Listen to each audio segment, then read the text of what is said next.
नमस्कार, बनियारा बीट्स में आपका स्वागत है। मैं हूं ज्योति प्रकाश खरी। आज हम आपको मिला रहे हैं एक ऐसे झांसी के जाने माने पंडित राहुल तिवारी से, जो कर्मकांड के रूप में विख्यात है। चलिए मिलते हैं पंडित राहुल तिवारी जी से। नमस्कार राहुल जी। नमस्कार राहुल जी, जैसा कि हमने उल्लेख किया कि आप कर्मकांड के मामले में विशेषज्ञ के रूप में जाने जाते हैं, तो आप अपने बारे में बताएं कि ये यात्रा आपकी कब से शुरू हुई। जब मैं 7 या 8 वर्ष का था, उस समय झांसी में एक महायज्ञ हुआ, लक्ष्मी महायज्ञ। तो हमारे परम पूज्य गुरुदेव श्री 1008 महूपीठाधीश्वर श्री राधाकांताचार्य जी झांसी में आए। उस समय हमारे पिताजी जो है मिष्ठान के बहुत अच्छे कारीगर हैं। तो क्या शुभ नाम है उनका? श्री सूरजचंद तिवारी जी उनका शुभ नाम है, और वह महाराज जी के मुख्य लोगों में थे। तो पिताजी हमें संग में ले जाते थे। अब हमारे पिताजी जब जो है पूजा करते हैं तो मंत्र बोलते हैं, वही मंत्र हमें सुनते सुनते याद हो गए थे बचपन से जी। जी। उस समय महाराज जी जब आए तो महाराज जी के सामने मैंने कुछ मंत्र बोले 7-8 वर्ष की उम्र में। उस समय महाराज जी बड़े प्रभावित हुए। उन्होंने पिताजी को बुलाया, बोले कि ये बालक बड़ा होकर अच्छा प्रकांड विद्वान पंडित बन सकता है। इस वजह से इसे महर्षि महेश योगी आश्रम में भेज दी। तो हमारे पिताजी ने गुरु जी के निर्देश हमें महर्षि महेश योगी महाविद्यालय में जो है उस समय गुरुकुल में भर्ती करा दी, और वह होलीपुरा बुधनी तहसील में है। कितने बरस रहे आप वहाँ शिक्षा के लिए? हम वहाँ 2 वर्ष रहे। उसके पश्चात 12 ज्योतिर्लिंग महर्षि जी का एक 12 ज्योतिर्लिंग परिक्रमा प्रोजेक्ट है, जिसमें हम लोग जो है हर 3-3 महीने हर एक ज्योतिर्लिंग में रुद्राभिषेक करते हैं जी। तो हर एक ज्योतिर्लिंग में हम लोगों ने 3-3 वर्ष, एक 25 लोगों का ग्रुप चलता है, उसमें हम लोगों ने 3-3 वर्ष 3-3 महीने अभिषेक किया। ऐसे 3 वर्ष का वो टूर हुआ। तो ऐसे हम 2007 तक सोमनाथ में हमारे ज्योतिर्लिंग पूरे हुए, और फिर झांसी आके कुछ दिन पड़ता ही है। पंडित जी, आप हमें ये बताइए कि वर्तमान में आप किस मंदिर की देखरेख में लगे हुए हैं? मैं श्री 1008 श्री अयोध्या राम राजा मंदिर शहर कोतवाली के अंदर भगवान रामचंद्र जी का प्राचीन मंदिर है, जो पूर्व कोतवाल झांसी श्री नाथू सिंह जी द्वारा स्थापित है। मैं वहां पर भगवान की सेवा कर रहा हूँ। चूंकि मंदिर कोतवाली परिसर में है, तो मुझे आप बताइए कि वहाँ क्या पुलिस विभाग भी आपको उतना ही सहयोग करता है जैसा कि पुलिस? मंदिर पुलिस विभाग का ही है, तो सहयोग तो एक जानी सी बात है कि सहयोग तो पुलिस विभाग का रहेगा ही। अच्छा, ये और बताइए, पुलिस विभाग का पर्सनल मंदिर है जी। तिवारी जी, एक महत्वपूर्ण सवाल ये है कि आपके उस मंदिर में उत्सव जैसा माहौल कब होता है, कब बहुत भीड़ भाड़ होती है और भंडारे जैसे आयोजन होते हैं? देखिए, पुलिस अगर गवर्नमेंट के 2 त्योहार मनाए जाते हैं। इसमें पूजा पाठ का एक त्योहार होता है कृष्ण जन्माष्टमी, जो प्रशासनिक रूप से मनाया जाता है, जो पुलिस द्वारा बनवाया जाता है जी। एक पहला महोत्सव है। दूसरा श्री राम विवाह पंचमी, उस पे उत्सव का माहौल रहता है। और तीसरा भगवान श्री रामचंद्र जी का अवतरण उत्सव रामनवमी को उत्सव का माहौल रहता है। विगत पिछले वर्षों में सन 2019 में हम लोगों ने एक नई प्रॉपर्टी डाली थी, परंतु हरी इच्छा के बिना कुछ संभव नहीं है।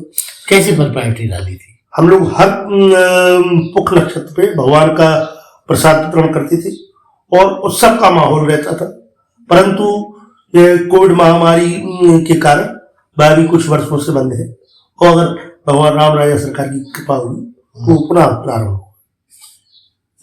पंडित जी, जैसा कि मैंने आपसे एक सवाल पूछा कि मंदिर के पुनर्वास में, यानी मंदिर के देख रेख में जो काम होते हैं, उन सबकी कोई कमेटी है या सीधा आप ही उसका देख रेख करते हैं? देखिए, मंदिर थाने परिसर का है, उसकी कमेटी अभी श्री कोतवाल साहब ने अभी गठित नहीं की है, आगे चल के जो भी हो, परंतु अभी पूरे केयरटेकर झांसी कोतवाली है। इसके अलावा हम भगवान के सेवार्थ हैं और आज से 4 वर्षों से मैं कहीं पे भी 2 या 3 महीने से ज्यादा नहीं हो सकता, परंतु जब से मंदिर पे बैठा हूं तब से आप विश्वास नहीं मानेंगे कि मैं ओरछा और दतिया भी करीब 2 या 3 बार गया हूं, क्योंकि जैसे ही सूर्योदय या सूरस्त होने लगता है तो मेरे अंदर एक अजब सी घबराहट होने लगती है कि मंदिर चले, भगवान हमें खींचने लगते हैं। अच्छा पंडित जी, आप मंदिर की देखरेख के अलावा जी और भी आप कोई काम करते, जैसे कि लोगों को जन्मपत्री देखना या उनकी जन्मपत्री बनाना या कुछ और मुद्दों पे भी धार्मिक? हाँ, श्री कृष्ण कुमार श्रोत्रिय जी गुरु जी की कृपा से मैंने जन्म कुंडली बनाना सीखा है, परंतु मेरा मुख्य विषय कर्मकांड और अनुष्ठान रहा है। मैं अंतरराष्ट्रीय लेवल पे अनुष्ठान मैंने किया है और उसी में मुझे जो है महारत हासिल है। कहाँ कहाँ किए आपने अनुष्ठान? आप ये मान लीजिए, कश्मीर से लेकर कन्याकुमारी तक, शायद भारत का कि 1 या 2 राज्य बचे होंगे जिनमें मैंने अनुष्ठान नहीं किया है। और श्री महर्षि महेश योगी जी की संस्थान द्वारा हर एक राज्य में अनुष्ठान किया है। उसके अलावा नोएडा में सन 2012 से लेके और 15 तक मैं रहा हूँ।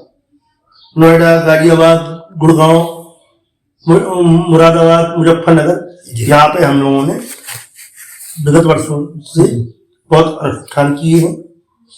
क्योंकि अब मंदिर से बन गए हैं, भगवान की सेवा करने लगे हैं, तो अभी कुछ सालों से तो नगर में अगर किसी को कोई अनुष्ठान कराना होता है तो वो आपको, आप उनके लिए कैसे उपलब्ध हो पाते हैं? वह मंदिर पे आकर हमसे संपर्क करें। उनका कार्य यदि उचित है, क्या है आजकल कर्मकांडियों को आदमी जो है सर्वेंट समझने लगा है। अच्छा, कर्म कांड करने वाले ब्राह्मण सर्वेंट नहीं हुआ करते। हम आपको आशीर्वाद देने जा रहे हैं, आपका कार्य सिद्ध करने जा रहे हैं, तो हम आपके सर्वेंट तो हो नहीं सकते। अगर उनके अंदर वास्तविकता में श्रद्धा है तो हम उनका कार्य सिद्ध करवाएंगे। बस शर्त यही रहेगी, कार्य उचित हो, अनुचित ना हो।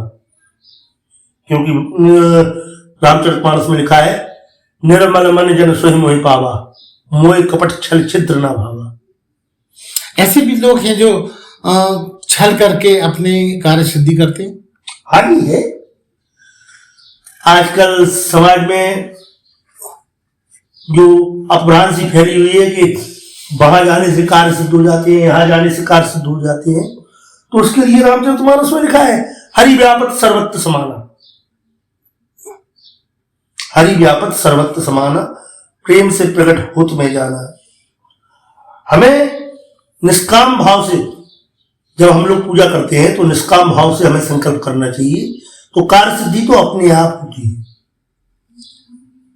पंडित जी, आपका मुख्य जो आयोजन होता है अनुष्ठान कराना, और इसके अलावा क्या आप और भी ऐसा कोई काम करते हैं अपने जजमानों के लिए जो अनूठा हो, स्पेशल? हाँ, आकाश में मार्केस बन रहा है, किसी का जी एक्सीडेंट हो गया है, या अनुचित ढंग से वो बेचारे कोर्ट कचहरी में फंसे हुए हैं, या कोई उनकी जो है जमीन है उन्हें नहीं मिल रही है, किसी ने हड़प ली है, किसी ने हड़प ली है, तो उसके लिए हम जो है अनुष्ठान विशेषज्ञ हैं। बस शर्त हमारी एक रहती है कि कार्य उचित होना चाहिए। आप सही है तो देखिए, हम भी साधारण व्यक्ति हैं और हमें जो ज्ञान है उसके द्वारा हम जगत का कल्याण कर सकते हैं। जब हमें अपने मंत्र की शक्ति का ज्ञान होगा और उस मंत्र का प्रयोग हम करेंगे, तो मंत्र का प्रयोग करना है, दुरुपयोग नहीं करना है। इस वजह से आदमी सही हो उसका कार्य सिद्ध हम करवाएंगे जी। ये हम वचन देते हैं। तो ये थे पंडित राहुल तिवारी, जो बहुत सारे ऐसे कर्मकांड कराते हैं जो अकल्पनीय और अनूठे हैं। आप अगर किसी मुश्किल में, आपदा में, कठिनाई में हैं तो आप इनसे संपर्क कर सकते हैं। पंडित जी, बंजारा बीट से बात करने के लिए बहुत बहुत धन्यवाद। नमस्कार। इस चैनल को लाइक और सब्सक्राइब करना ना भूलें। देखते रहिए बंजारा बीट्स।